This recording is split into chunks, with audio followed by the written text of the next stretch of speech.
Hi, my name is Gia Marone, president of Women Grow, and I am thrilled that we are bringing to you part 2 of Women in Canna Tech. Today, you will be learning about opportunities in the industry in terms of careers and positions. You'll learn about what's needed for these roles. And joining us today are Vangst and Pax and our Director of Community, Tanya Osborne. So stay tuned. Get your pens and papers ready and grab a friend. Tell them to tune in. We're excited. Stay tuned for this full series. We'll be continuing to bring you the most information we can on this sector in the industry. Have a great one. Take care.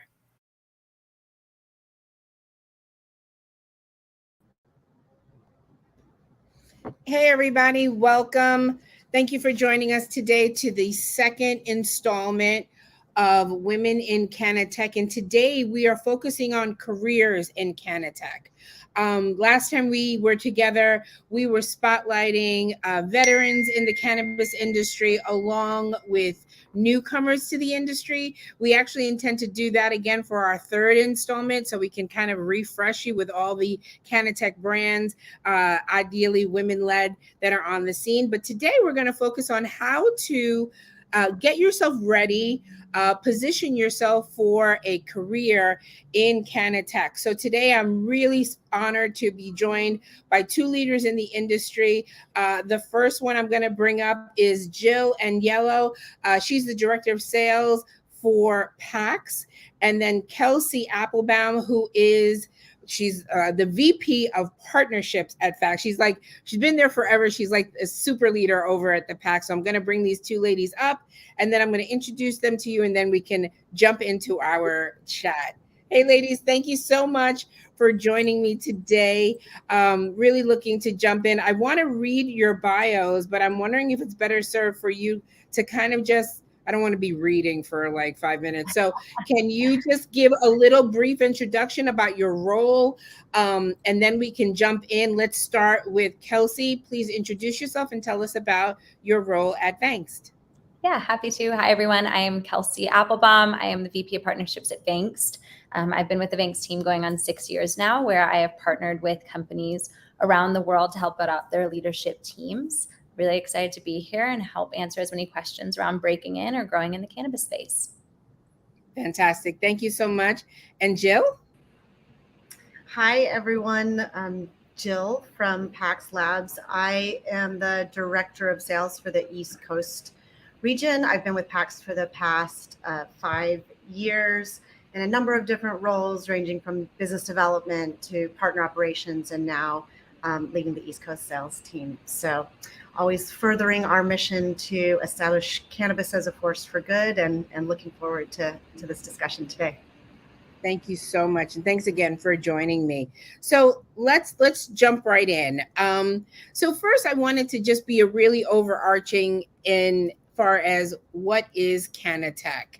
I mean, in the obvious sense, it's technology as it relates to the cannabis industry, but just to be a little bit broader, what is your definition, Kelsea, of Canna Tech?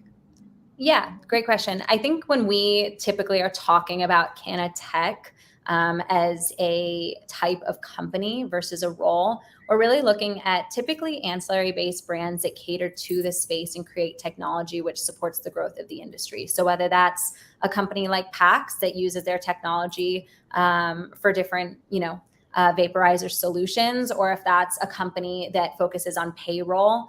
These are all different types of Canna Tech companies. That being said, there are roles within Canna Tech that don't necessarily exist in a company that is solely tech. So if you look at Vangst, for instance, we focus on hiring for the cannabis space. We build out teams in cannabis, but we do have a full engineering team on our team as well. So that's an example of roles that can be considered Canna Tech, but still within a non-typical Canna Tech company. Fantastic. And Jill, what would be your definition of Canna Tech?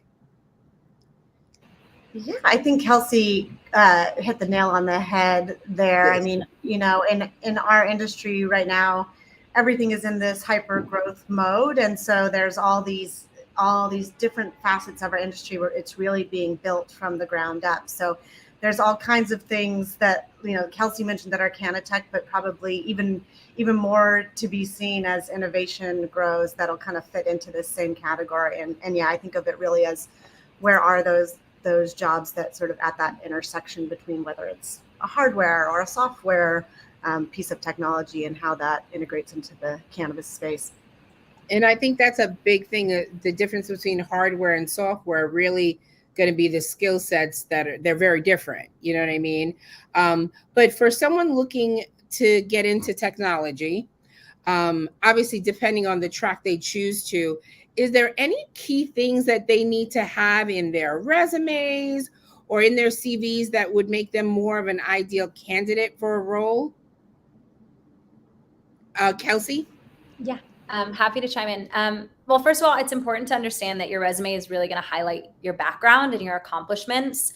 If you are looking for a position in cannabis, I think it's important to highlight all of that, but then also something that I personally always preferred, especially when I was recruiting with the company, is that people include a cover letter of some sort to also offer insight into who they are as an individual. While your resume will get you the interview, ultimately who you are gets you the job. So creating that icebreaker moment actually gives that context. So for example, some roles require you to have education, not in typically the normalized sense to be in a tech-based role. Some don't. So like if you're a project manager who's coming from, let's say advertising, and you want to transition into a technology company, that might not be something that can be shown within your resume, but it can be shown in your cover letter or introduction. And that's something that could actually add value because it shows that you are having the skill set and experience to apply to the industry, even if you don't have the specific knowledge base that they're going to be looking for just in a resume. So that would be the context that I have there. That was great. Thank you so much. Jill, do you have anything to add to that? Yeah, I mean, I think I would just say, there's the cannabis umbrella is a large umbrella. And so, when thinking about what's a good fit for you, I think really looking at like, what do you want to be doing in the space? There's so many different business models in the space. Like, PAX is a device and now a CPG company. Leafly is a digital media company. Jane is a technology company. Navis is a distribution company. There's like all these different avenues that you want to go, and they all sort of are considered working in cannabis. So I think, thinking about what you really want, and I really truly believe that finding something that aligns with your personal passion and your personal goals is always going to pan out to be the better experience for everyone involved. Right. That's the kind of thing that gets you out of bed every single day and makes you want to go give your blood, sweat, and tears. So picking something that you feel passionate and strongly about is really important. I agree with that 100%. So Jill, I know you've built out teams and stuff like that as well. What type of training and or education do you look for? Yeah, so, we were asking this question kind of at the top as we were discussing, does someone really have to have technology experience to work in CannaTech? And I think overarchingly, the answer is no. There's all kinds of roles in this industry, from sales to marketing to legal to compliance. So, having a technology background is a plus when you're there because it'll help you understand, the walk and the talk as you enter. But there's a lot of opportunity for all kinds of different skill sets. So I'd say, putting yourself forward for any of those things. And of course, also the industry, is also very keen looking for people who have been justice impacted. So putting yourself forward for those positions. I mean, those are the kinds of things that we're really looking for, Yeah, that's a really good point. Yeah, I didn't even think about that. That makes a lot of sense because I know a lot of people are using the word social equity. So that's not just for licensing, it's for opportunities as far as jobs, et cetera. So that's a great point. Thank you for that. As I was talking about licensing, like everyone in New York in particular is ready for licensing, and the big license is dispensary. Everybody wants a dispensary. I don't know why, but I know everybody wants one. So in comparison, from like the sought after, is there a Canna Tech sought after job that you've ever, or role that people are clamoring to get in your industry? Like in your environment, you know? Yeah, I'd say for us, I'd say I asked this question of our recruiting staff today, knowing that we were going to be having this conversation, and she said a lot of our most sought after positions are really our sales and marketing team roles, particularly for women. But you know, we are so thrilled and super excited when we can get a strong engineer, strong female representation in some of those underrepresented categories where it's always been so you know, heavily weighted towards men. So we really encourage all the ones to come out for anything that's in any of those unique fields, because that pool is so much smaller. But I think some of the ones that end up being the most popular tend to be sales and marketing stuff. And it's so funny because I come from sales and I worked in financial sales, and there were very few women in that industry. So I that's fantastic. And I think women thrive in sales. It's usually a scary thing, but women do thrive in sales. I love that, because in reality, just because you don't have to be a tech person to work. They have admins at PAX, I'm sure, you know, like admins and project managers that are not necessarily tech based, but you still are working for a tech company, you know, so that's actually really great. I wanted to also just piggyback to the question with Kelsey, are in the Vangst ethos, do you see any people that are really clamoring for roles? Yeah. So I think what's fun about our company is that we get to see both like a lens into our clients as well as us internally. So us internally, we have always been a female-led company. You know, our 70%, I think 69 to 70% is our consistent number of female representation internally at Vangst. We're really proud of that. We really cherish that. I've never worked with a company that's like that. And I like that. Thank you. When I look back at like the strongest people and I look beside me, I love seeing women, and all from different backgrounds. Like our VP of product and engineering is a female. Do you understand how rare that is in a technology role to see that? And the fact that her team is still 40% women. And then you're looking at our strongest sales leaders and our strongest sales women on our team. They are all female. And that's something that we've always been proud of. And I think that when people are applying to Vangst, they know that. They see that we have a young female founder who is not just, I would say, not just fitting into the mold of cannabis executives in a lot of ways, in a really beautiful way. And they like that. They are attracted to a company that thinks different, that feels different, that isn't just ran by the same looking person as the next cannabis company. And that's something we're really proud of internally. So a lot of women are attracted to our brand.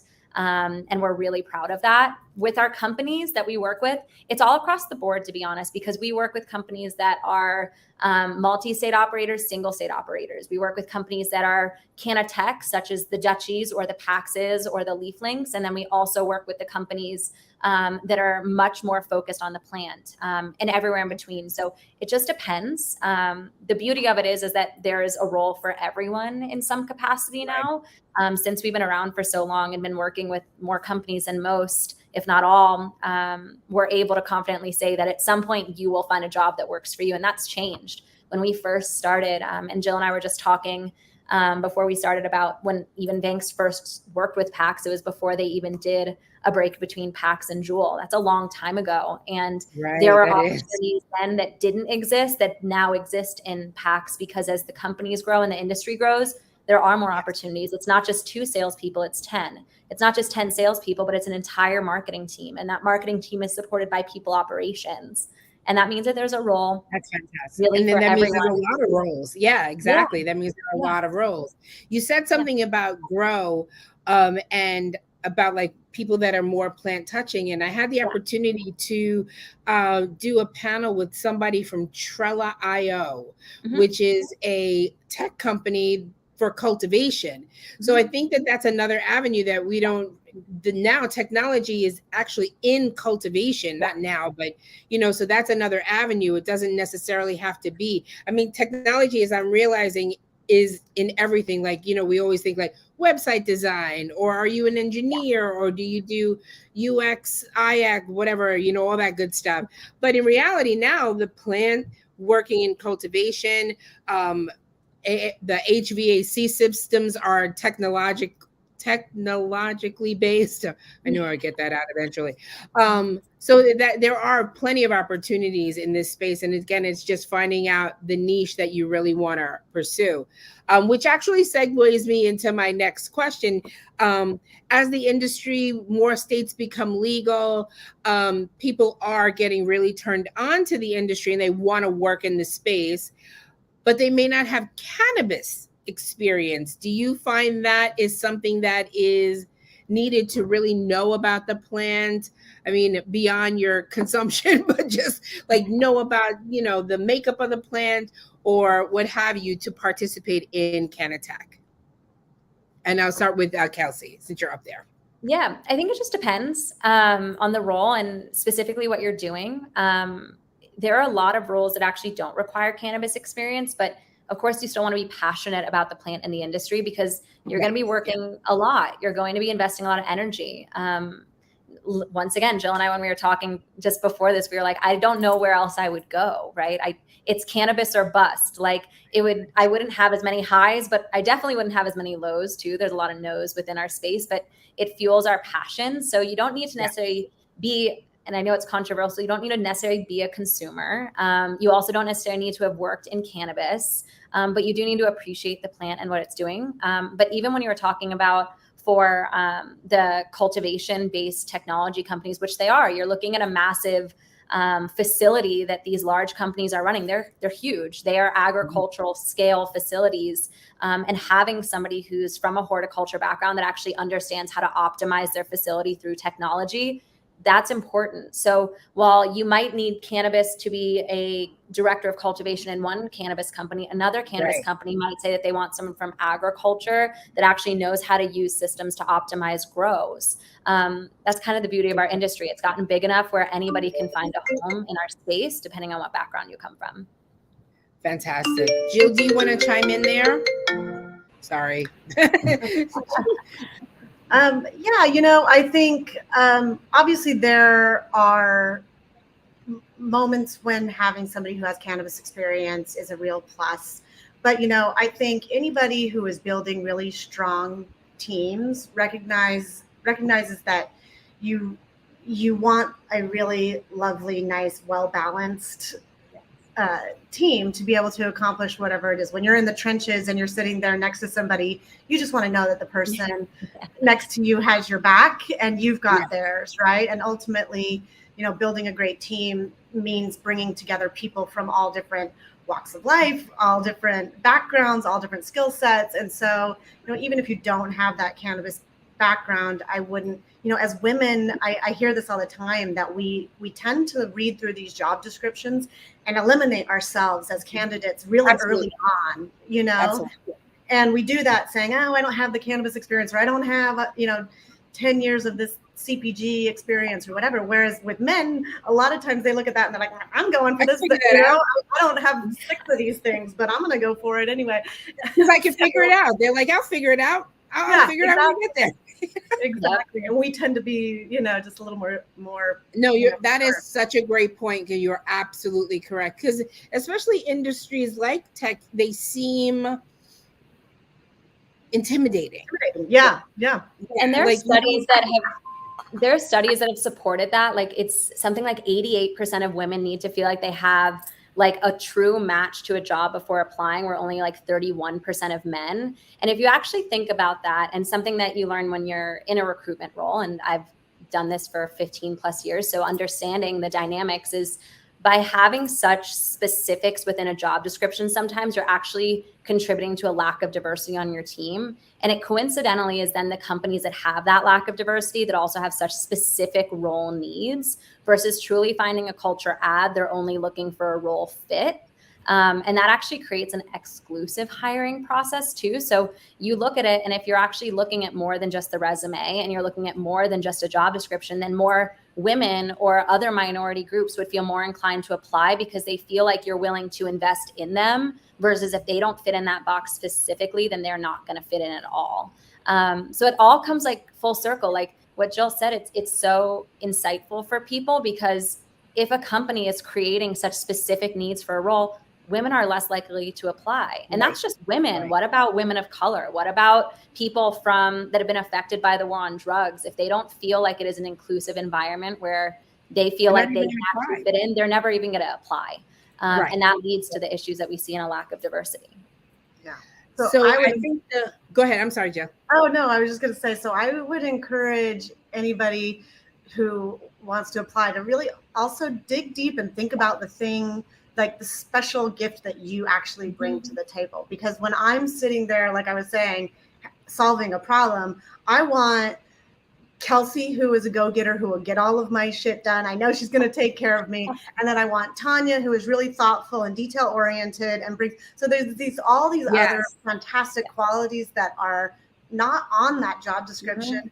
And you come strong and you bring that to me. Like, that's music to my ears, to have a team like that. I agree with that 100%. And I will tell you that that's where I think that cover letter is so important. And I will tell you, when I was looking for it, was the thing I hated to do the most. 100%. Because I'm like, I hated it. But I realized that, especially and we're going to talk about this later, but especially when you're not a millennial, you're in that older age range, you kind of have to be like, look, you're going to look at me as a 50-something-year-old person applying for a tech job with 12-year-olds, but here's what I bring to the table. You know what I mean? So, and I really think that is a big add-on that you kind of have to, tell them, like, look, I might not hit all these marks, but and I guess that's my sales background coming in. Here's why you need me, But it works. I mean, that's what Jill's looking for, right? Like, if you're looking at Jill or I and we're hiring for our teams, I want someone who has like the aptitude to just not be afraid to just take a chance and dive in. Like, I need them to not be discouraged by no's and be encouraged by them. And, I just did a kickoff for a huge project with my team. And I said, you're going to be tested. You're going to need to have the tenacity to think on the spot. And you're going to need to really be excited to be a problem-solving partner for me on this. And that's something that never is covered in a resume. It's not covered by an MBA program. It's not covered by a certificate or an accreditation. That's covered by experience and personality. And cover letters are hard because you have to be vulnerable. But if you see that vulnerability as a way to actually create a connection versus a way to feel like it's not a good fit for you, then it ends up being better. I mean, when I was recruiting for years, that was always the thing that people wanted help with, is help me with a cover letter. I'm like, just write how you feel. Why do you want the job? And then tell them why you think you're great for it. See a gap that they have and show them a solution for it. Like, if Jill reads a cover letter versus a resume and she had to make a decision off one or the other, she's going to do it off a cover letter. She's going to be able to see, okay, this person might not have 1,000 accounts that they've served in the past, but you know what? They're really eager. And they have followed up with me 20 times, and they're going to do that with their accounts too. And sometimes, because my next question is, can someone be a newbie in Canna Tech, or is experience required? And this is just my vantage point, because when I was working in financial sales, we would love new people because you didn't come with the crap from your old job. You know what I mean? Is it the same in your field, in your role? I would definitely say yes. I mean, I think that most people who are entering this are so excited to be involved in the industry and be a part of the cause. And I mean, I think, like, if you show up with like that tenacity and an excitement for what you're doing, like, that's a huge hurdle to get over. And then I'd say the number one thing, not even cannabis experience, not technical experience, but is being able to roll with the punches and knowing that, like, there's a lot of things that are not built yet. You're not going to have all of the tools, at the ready in this role. You got to be kind of almost like you're okay with a little bit of disappointment, like this is, or a lot of disappointment. If you're a new person in a new company, you have to just be able to be like, get knocked around and be like, okay, we're good. It's okay. I can keep going. I'm okay. Yeah. So, and I think that that's something, because this is an emerging industry, even though we've been here a minute, it's still nowhere near where it's going to be. Yeah. So to say that there aren't opportunities is only for me to say you're not looking. Mm-hmm. Because like there's so many even ancillary tech companies that are like not Planchacho, I guess all tech companies technically. Because someone popped over here from Leafwell, who is also a tech company, but they do patient certifications. Mm-hmm. So that's pretty amazing, but they consider themselves a tech company because most of the stuff is done virtually. Yeah. So you can really find something if you're looking. So we got that. We talked about the newbies. My other question was, are women applying for these roles? We talked a little bit about that. So just circling back, if you don't think you could qualify, apply anyway. Write a kick butt cover letter telling you why you need the job. And if I could say, negotiate compensation. Yeah. Because I don't think women negotiate compensation, enough or at all. What are your opinions on that? Yeah. I mean, a big part of, I think, our team's job and any recruiter's job is to help through those negotiations so that you feel like, even if you aren't getting everything you want, you feel really excited versus distracted by not feeling fulfilled. First of all, I think anybody could do that. It's just having the confidence to do so. And something that I remind people is our industry is young, right? On the regulated side, obviously it's been in our history for many, many hundreds of years, if you look back in the true history of our plant, and that's beautiful. But in the US on the regulated side, we're still only getting into elementary school. If you look at the actual age, it's very rare to have even 3 women in a conversation that have been in the industry as long as we have. Right. But when you think about it, it hasn't even been that long when you're looking at the generation above us who is with companies for 40 plus years. So sometimes you have to remember, and the insecurities, you need to talk them down and just remind yourself that this is a new industry and there isn't a standard. So you might as well go for it. When I was interviewing at banks, there was 3 people on the team. Our CEO was 22 years old. That's something that you really only see in cannabis, where the person doesn't even know what they should or shouldn't do when it comes to that. And if you are really respectful and you advocate for yourself, people in cannabis want to meet you there because we want people like that. Ultimately, especially if you're applying for a sales role, if you're applying in any of these roles, you're going to need to negotiate really well. And you're going to need to understand the power that you hold and the power that you can then harness to do your job, because it takes a lot of it. So, it starts from the beginning. You have to advocate for yourself. And that's ultimately why companies want to hire you. They can't just hire people from any industry. We were talking even in the last question of people coming from cannabis or not even in a sales role. A sales leader typically does well when they come from cannabis at this point because it's so nuanced. You're dealing with such a different type of conversation, whereas people, you don't necessarily need them to come from cannabis. You just need them to care. All that kind of comes full circle when you're looking at advocating for yourself. Caring that you advocate for yourself and what you're selling or what you're servicing, or even on the engineering side, you have to be passionate because you have to build something that, 1, probably doesn't exist, and 2, is going to have 50 changes based on the compliance that you're interfering with.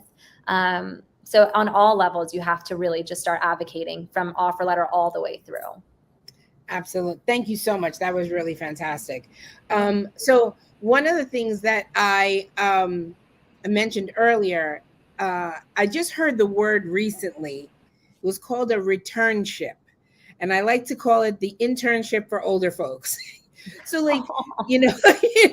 because you've left the industry, you left the workplace for a while, maybe you were taking care of a child or a parent or whatever the case may be, but you're coming back into the industry, but you're not necessarily, 22 out of college, or you just graduated with your MBA or whatever.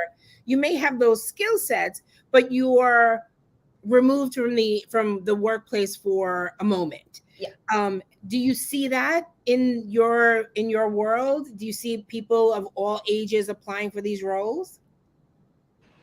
I think we do. I think we also, we don't currently have a official program in place like that at PAX, but I think it's something we'd be willing to explore. And I think one thing we have done a lot of that I've seen is that we've done a lot of like boomerang hires of people who left and went on and did something else and came back around. So I could see that very much in the same way, folks who've left to go on maternity leave, or people who took a break or had to raise their families and do what they needed to do, right. Coming back and having real opportunity there. So I do think PAX would definitely be open to that. And I have seen them hire folks back from days past. So perfect. Kelsey? I've never heard that. And it kind of made my heart melt a little bit, because I was thinking of people feeling like that was the only option. And first of all, that means that we have a lot of work to do as an industry. Something that I've reminded people of through hiring practices is that there's not one type of diversity. And a lot of times people focus on that. You really can't say that you're truly a diverse team unless you have people in every role. And that includes age, right? I feel like it's going to do a lot more to break the stigma that if a dispensary is able to hire a general manager who is maybe at retirement age, because then people that feel like that individual is a representation of them will feel more comfortable learning about cannabis. And that's actually truly what's going to make the difference. I've talked to a lot of people that run dispensaries over the year. That was my specialty in recruitment in cannabis, and in helping to open dispensaries in 27 states. Something that I consistently found is that these people that actually were in cannabis all found that if you talk and you can target a mother and or a woman that is of, let's say, that mother-based age, so let's say 40s or so, she is likely going to gab to her friends and her network more than anybody else, and she is going to sell your brand for you. So if you have a woman who is 45 with 2 kids and she felt that X product allowed her to safely consume, she's going to tell everybody. And you're going to see that those numbers end up increasing more so than just a consumer that can handle any product, such as, myself or a younger consumer. And it's not just the same thing with age. It's every aspect of diversity. You need to be able to have those people so that not only you are truly being authentically diverse, but then you are also truly tapping into all of the markets that you want to increase and enrich your business. If PAX only sees certain types of people and advanced people only see certain types of employees, and how are they going to feel like we can truly understand their needs? How are they going to feel like we can actually understand the perspective that they're thinking of?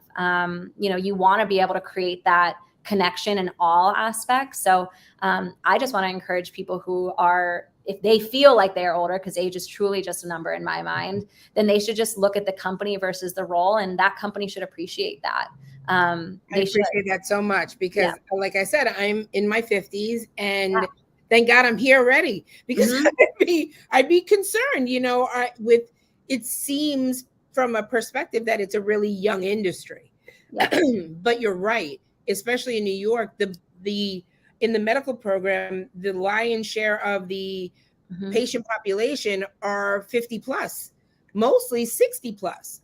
So if you have all 20 something year olds out of college in that bud tender space, or that, a dispensary representative space, how can you really relate?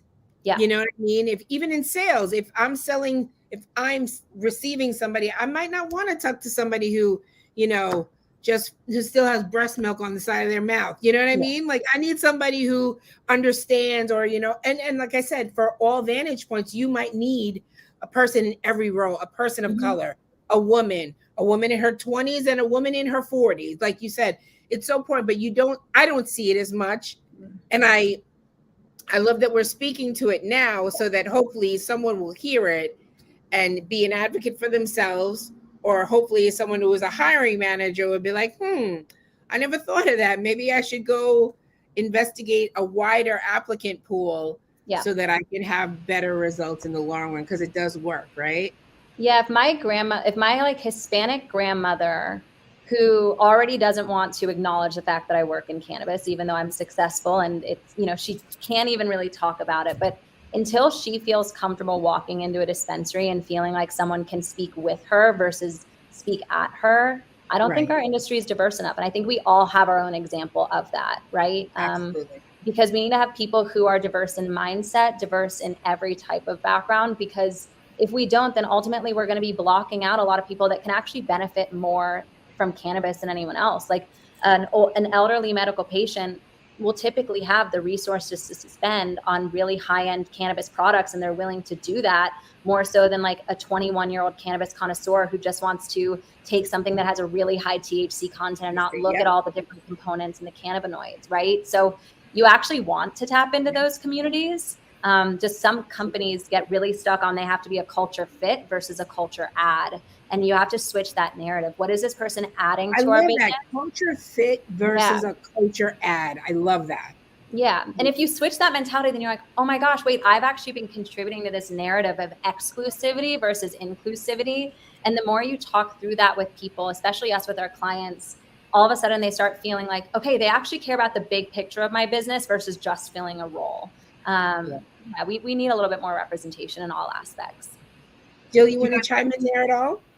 Oh, well, you guys were just reminding me of a cute story of there was one of our dispensaries in Massachusetts had the best security guard outside. It was an older vet who did security for them for years, but he was the friendliest guy and chatted to everybody. And all of the older patients started coming and chatting him up to find out what it was they should go inside and order. And he kind of became their guy. And we ended up he just became our buddy. And we ended up, swagging him out and having him be our pack sales guy, at the front of this store. And I think the store, always really recognized how valuable he was in that. And it was just an example of that really kind of just. Absolutely. Because if you're looking for help in a store, you're probably going to go to someone that you feel some connection with, whatever it is, you feel some connection with them. You know what I mean? So it's so important. So, okay. So as we start to wrap up, this has been so much fun. So my question for both of you, I'm going to start with Jill. How do we get more women in these roles? I think that's a great question. So, it's the same with everywhere. The pool is just it's smaller. So I think what I have found when I was thinking about how to answer this question when we were talking about it, really, women helping other women out is such a huge deal to me. And I know you've probably seen this in New York, Tanya, but and especially in the cannabis community, I think Canna women are just a different, unique breed, and especially in this way, and that we are all these kind of really cool, like-minded chicks who want to help each other out and really want to bring each other in. And everybody that I found or talked to is so generous and so helpful with that. So getting out there, going to events like this, what is Women Grow doing? What are the other conventions and webinars and women-focused, job boards and things like that? What are they doing? I know we research different job boards that target underrepresented groups for specific functions. So as well. So, I think you do kind of have to be a little bit more tenacious about it and go out and find out about it. But I think we have to do our part as the company as well to make sure that we're really tapping into those same resources and bringing back as many women as we possibly can. Absolutely. And I know some organizations have these women ERG groups, employee resource groups. So, and I've seen more and more happening in cannabis companies where they have a center for women to access resources and talk with one another. And I think that that's really, really necessary. Kelsey, what is your input? How do we get more women in the space? Yeah, I think it's probably a bigger thought that I have in the sense of you can't just say that you want to hire women and then seek them out. It could be discriminatory if you're just seeking out women. So instead you want to target And you want to make sure that the leadership that you have is actually diverse in all aspects, because ultimately women want to work for other strong women. We all are looking, because we've had to constantly push this glass ceiling up. We want to learn from other women that can pave a path that maybe we haven't seen, and cannabis has an opportunity for that. So companies shouldn't just hire a woman in a mid-level or low-level role just to hit more diversity targets. They should actually invest at the high level, because that's going to dictate the rest of the diversity. And that's not just women, that's all individuals. So individuals from the queer community, individuals of color, individuals who have been impacted by the war on drugs, really any aspects, just so that you can create that diversity authentically. But that also means that the company needs to take on the challenge for some, though others it's a standard, of actually having inclusive benefits. So like there's so many companies that I've even seen where they're like, we want to hire more women, but they don't have a maternity leave program. And you're asking women to invest all of their energy, but they don't have that. Or they want to hire people that self-identify as part of the LGBTQIA plus community, yet none of their benefits actually cover individuals who identify as trans. I know that these are little things, but that ultimately is what people in diverse groups are looking for. They want to feel that you aren't hiring them to hire them. They want to feel like they're represented and appreciated. And creating cultural shifts, such as an ERG program, such as more inclusive benefits, such as hiring at the top and allowing that person to build out a diverse team beneath them, actually make a bigger impact than just saying, I want to hire women. Like for me, I love that Vanks, I can say I am a VP in cannabis and I'm a woman. And I love that when I hire people for my team, I'm not looking in one very traditional lens. I really want to build out a team that is truly representative of all viewpoints. And that's something that, I mean, I'm proud to be a woman. I think women think like that, right? We are naturally nurturing people. We want almost the underdog to feel like they have a home as well. And a lot of times these diverse groups are an underdog in cannabis. They do need someone to look out for them. They do need someone to amplify their voice because they deserve it. And traditionally, we have not seen that. Not saying that we are that. I love the benefit part. I didn't even think of that. And that's another thing that we should be talking about also, because I mean, I haven't had I've been, indie contractor forever, but that was huge. And it would be huge, I mean, I can't even imagine, if I had, when you have to take off a family, what is it called? Family leave or FMLA. That would have been incredible, but so that is definitely something to look for. So keys for women. Apply anyway, right? Apply anyway. Just apply and create your destiny there. Like literally put in the cover letter, I want to work for you. Jill, Kelsey, I want to work for you. This is why I want to work for you. I've seen how you did this and I can help you be better. Like put it out there. I like when people do that. Like I want to see, how are you going to make my life either more enriched or better, or in whatever it is, how we work together. Someone's going to be curious. Oh yeah.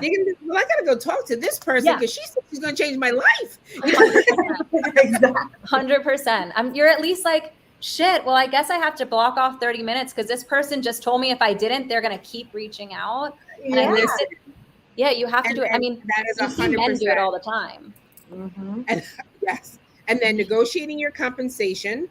You mentioned something about like having a recruiter working with you, and if you don't, having some sort of support, because sometimes you don't know what's fair, what is overstepping a boundary. You know what I mean? Like you don't want to push yourself out of the job before you get the job. You know what I mean? So I think having someone to bounce ideas off, a career coach, something like that. And then check out these benefits, because I didn't even, I guess my self-employed brain didn't even think about it and paying for my own for so long. That is a key advantage to picking your right role. Are they going to support you in all aspects of your life because you give so much time to this job? You know what I mean? Yeah. On that same note, Tanya, I think it's really important too to look at what these companies value as well, right? I mean, because you can tell if it is a company that is just saying, I'm going to hire a woman to check that box. But if it's a company that says the things that we value are things like empathy, compassion, connection, friendship, communication, those are generally Yes. traits that are feminine qualities that females tend to be very good at. Men or women can have those qualities. Right. But that is going to give you really good clues into, does this company truly care about hiring people with those qualities? And that's how you really find people who bring that to the environment versus just trying to, check a box. And that's going to happen, especially with all these, when licenses start rolling out in states and they need to check off boxes, So the thing is that to be sure that you're not a box, or that they're not using you to check off a box, and that you are going to be valued as a key person in this company. You know what I mean? And then my last question, if you could give someone advice on getting into the space, Canna Tech, what would you tell them? I mean, we did a lot today, but what would you tell them? Let's start with skin. Yeah, literally. I think that the advice that I would give everybody is understand why you're applying versus just applying. You should be intentional. Our industry has gotten just big enough where there are opportunities for any type of background. There are companies that have all different types of ethos. You want to intentionally apply for a role. And I always think that that's how you end up getting noticed. If you're somebody that is just blanket applying just because you're so desperate to get into cannabis, we can smell that. We want people that are really intentional. Like, I love when people reach out, like, I have been following Banks for years. How can I work with you? This is what I can do, but I'm open to other things. And every one of our clients feels the same. Even when we're recruiting, we have candidates that say, I've always wanted to work for blank company. And we will reach out and be like, hey, we have this person that all they want to do is work for you, and they get hired. And it's because people love that passion, and that passion will fuel you through the challenges that we have to face in cannabis, whether you're on the technology, plant touching, ancillary, whatever side. You have to be really, really determined to be successful, and you have to be open to it. And I think for candidates that are looking for jobs, you want to make sure that they value the things that we've talked about.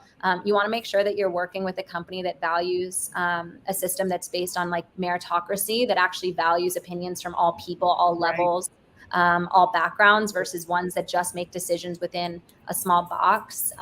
Because it's not worth it to get into cannabis and work for the wrong company. I think we all know, because we've been in this industry, there are some companies that aren't fantastic, and they could put you in a position where you're compromising your values and or your credibility in the space. And you want to intentionally apply for the ones that make the most sense for you. That's not just the companies that are featured in Forbes or featured in a magazine, or the companies that are publicly traded. It could be any company, but find what actually speaks to you and the role that speaks to you within that. And even if they don't have the role, tell them what role you want. We love to do that. Like I saw, I can't remember who it was a couple weeks ago. They posted, they're like, come up with your job. Like, and it's like, literally just come up with your job. And we've done that before too. And it's true. Like, tell us what you want, and I'll call you when we have it. And, or we'll say, shoot, actually, I think we need that. And now you're hired. I just made that hire for my team less than 2 weeks ago. They reached out and said, this is what I want to do for you. And I said, verbatim, shit, I think I actually need that, like yesterday. And she's starting in 2 weeks. We didn't even post the job. So if you target the right company, that's fantastic. I love it. We all have those stories, by the way. Listen, I started at Women Grow by going to Women Grow events. Yeah. Then I asked to be a volunteer. Mm-hmm. And then I asked to be on the team very aggressively. I think I just beat them down. And then an opportunity came for me to lead New York, and I was in the right place at the right time, so, but I started as going to Women Grow events. So persistence does help, Jill, so let you close us out. What advice would you give to somebody wanting to enter the space? Oh, well, you guys just gave so many great pieces of advice there. I mean, I echo a lot of that sentiment. I think, I think you do really need to have a thick skin. I think you do need to be prepared to write your own path and be like, we don't always know what we need in this environment, because it is there's a lot of things that are new. So being somebody who's willing to step forward and be like, you know what I think we need, a lot to what Kelsey was saying, like stepping up and being like, you know what I think we need? I think we need a solution for X, Y, and Z. And I went out and looked into it, and I'm bringing it to you.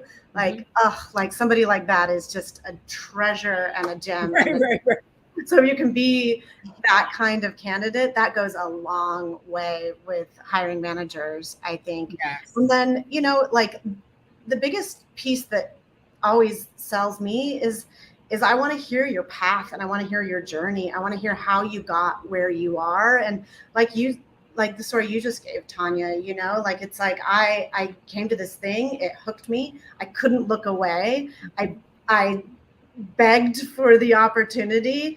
And then when I found myself here, I was in the right place and I was in the right time, and all the pieces fell into place. And that more often than not, when it's that sort of organic kismet space, it works best for the company. It works best for you. So find that flow. That's important. Absolutely. Find what you want to do, go after it, and, you know, be your own advocate in this space. You know what I mean? Fight for what you want. And what you said also, Jill, there's like some jobs. I'm always posting jobs. I get an alert on my LinkedIn if there's a cannabis job, and I share it but I look at the companies. I'm like, oh, I don't know about you. And then I share the good ones. You know what I mean? Because I know that if there's a role, I want one of my Canna Divas to get it. You know what I mean? If you qualify, I want to share. Like, there's some jobs over at Weed Babs. I'm like sending out to people because they, you know, and if there's any jobs you want us to share, especially Kelsey and Jill, please let us know. We will share them so that you can get some fantastic women candidates, more women candidates on your team. You know? Yeah, we love that. You so much. This was really a lot of fun. I appreciate your time. Everyone, please follow Vangs and follow PAX. You probably already do. And then definitely connect with Kelsey, connect with Jill, and be in their ear. You know what I mean? They do this work, you know? So again, thank you so much. Have a great rest of your day, and I will talk to you soon. Bye, guys. Thank you. Bye, Alrighty, bye-bye. bye.